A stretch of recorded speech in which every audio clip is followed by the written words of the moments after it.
just so happens that as Psalm 46 through 48 unfold,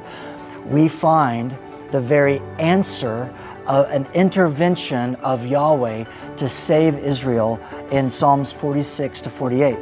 And the way that the Lord does this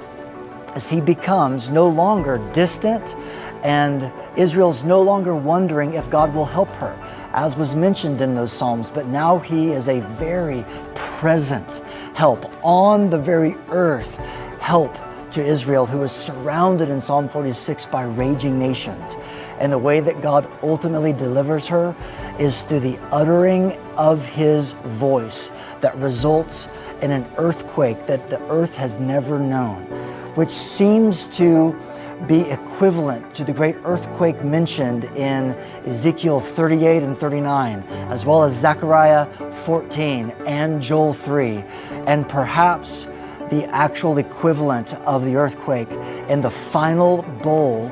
of Revelation 16, when the great 100-pound hailstones mingled with fire are hurled to the earth that results in this great shaking.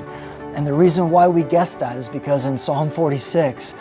this battle of Jesus in Psalm 46 is the battle to end all battles. The spears are broken in two, the horse and chariot are thrown off, and the earth is invited to behold the works of God's destruction, the works of the Lord of hosts. And the result of this ultimately is in Psalm 47, when the nations come,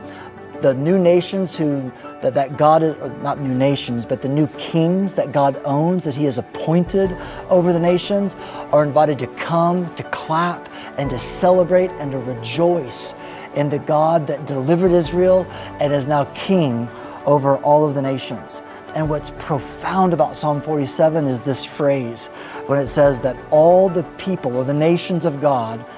are assembled as the people of Abraham. In other words, the non-Israelite nations are included in the one people of God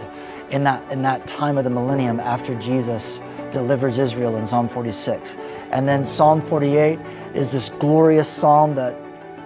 depicts Israel now no longer surrounded by the rage of nations, but surrounded by the glorious city on earth where Jesus lives and is magnified in the inner sanctum of the millennial temple. Because He has successfully delivered, the city has shown Himself as a refuge, as mentioned in Psalm 46. So now Israel is singing to their God, and we're told that they are meditating and thinking, and the fuel of their worship is fueled by God's great loving kindness, which was expressed when He delivered them at His second coming. And now the nations at the end of Psalm 48 are exhorted to note this great mountain city and this temple's impenetrable towers and ramparts and citadels, all military infrastructure that looks and sends the signal that this city cannot be taken, which presumably is mentioned to emphasize that this city cannot be overthrown regardless of how great a number, even if a number of enemies surrounded the city as the sand of the sea, this city cannot be taken, which perhaps can point to Revelation chapter 20, verses 8 and 9.